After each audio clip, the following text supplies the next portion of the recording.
I'm Ariana. Nice to meet you. Nice to meet you.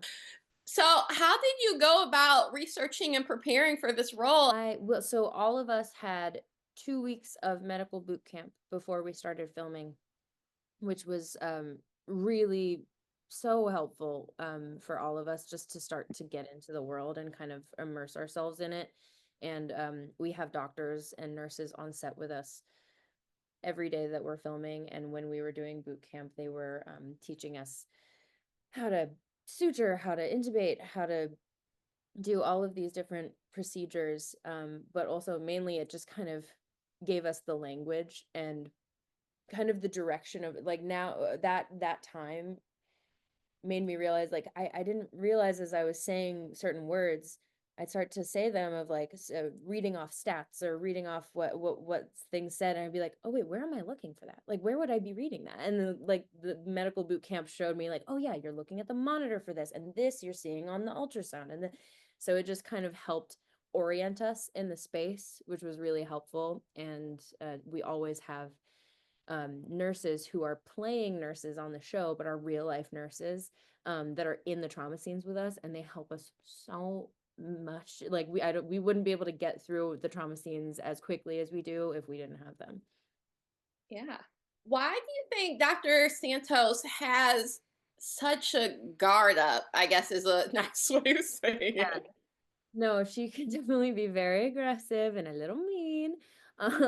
But yeah, I like the way you put that. It is obviously anyone who acts that way. It's like anytime I meet someone like Santos, I'm like, oh, what happened? Are you okay? Like something must have happened. Who hurt you? And that is kind of the thing. It's like all of these characters in this show are very human.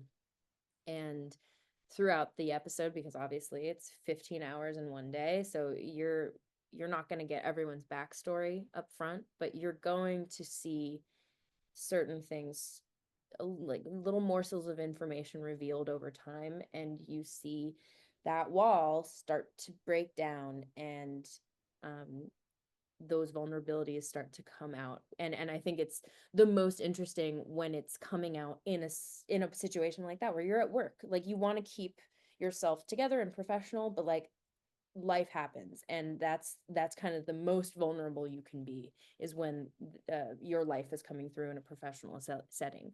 And yeah, they do a really great job of writing those moments in naturally. Yes. Do you think her saying, "Oh, all of this is my defense mechanism," is a defense mechanism within itself? So it's like, "Oh, don't look any deeper. This is all just a ruse." Well, I mean, I can be this way very much where like I'm gonna name the thing before anyone else can name it. Like I'm gonna be mean to myself before anyone else can be mean to me. And it's like that's the thing. She's just trying to cover her bases and be like, let's just be professional, and I'm gonna get ahead, and you don't mean anything to me. I'm gonna be mean to you, and like that's our dynamic. Just so that I think her mantra for sure is like better to be feared than loved. Like I think she's trying to be like, get out of my way. Yes. In episode 6, we see her make a mistake, and she drops the scalpel. How do you think that mistake, which stuff happens, kind of affects Pretty her bad mistake to make though. yes, yes, affects her during the rest of the shift? Yeah, to me, I think that moment in episode 6 is kind of the beginning of the unfurling and the breaking through of the vulnerability, because that's a big mistake, and that's also a mistake that happened to kind of her one ally. Like that was the one person who kind of liked her and she was kind of flirting with, and like that's kind of the worst person it could happen to for her. Um and it's a real moment where it can be like, "Oh, I messed up."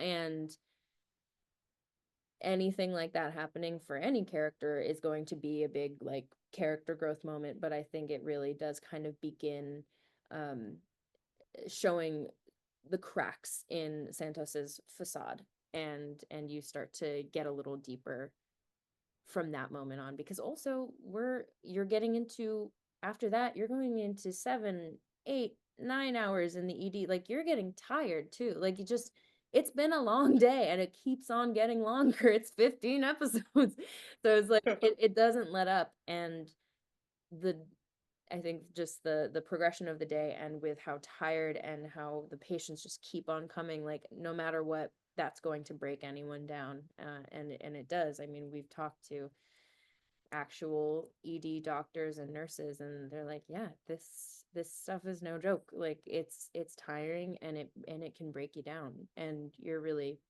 we get to kind of show that, like, we're not trying to show some glamorous sexy version of being a doctor in the ER. Like it's not very sexy. It's actually really traumatic, and it gets you.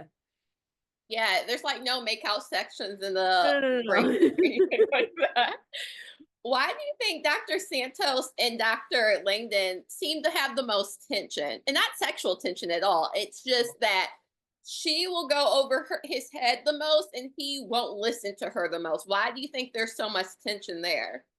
Um, I think I think there's a lot there. I think she already kind of sees him as like, all right, so this resident clearly thinks he's hot shit too, and like he's kind of the ER Ken, as we've called him in the show. It's like, okay, so he thinks he's amazing, like blah blah blah. So there's already kind of a mistrust of like he's not going to be my ally. Um, and I also think she's such a go-getter that for him that's already like off-putting, and she's off-putting to everyone at the beginning for sure. But also like she's starting to poke around in places that maybe he doesn't want her to poke around. Like, I mean, there's some, she's getting a little too nosy, and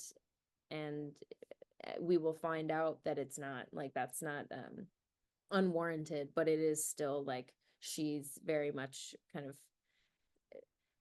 doing a bit too much for her first day. Yeah, it is day but one.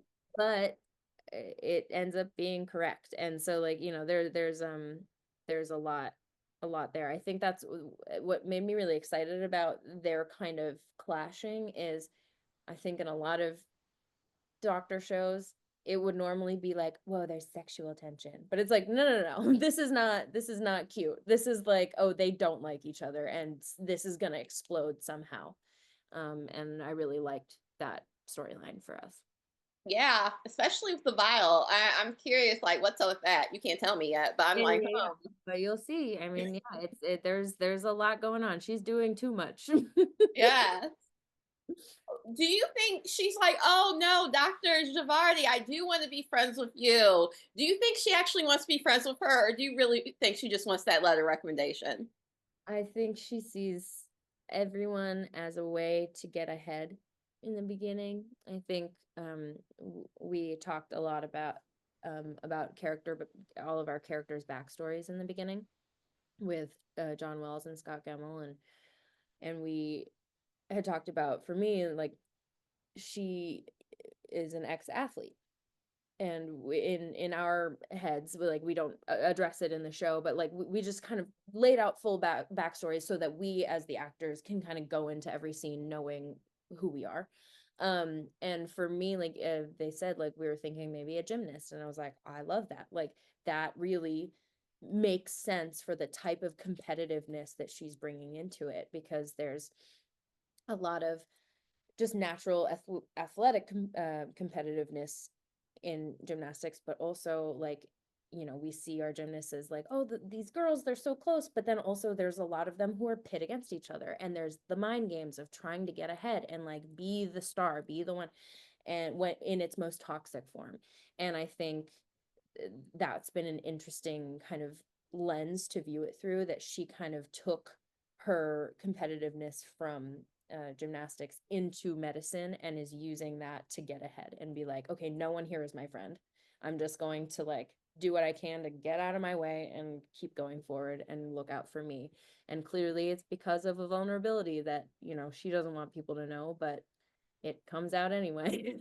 Yeah, it's definitely, I'm curious with fatigue settling in, mistakes happening to see what happens next. But thank you so much for taking the time to talk to me. I can't wait to talk to you about this project and so many other things to come.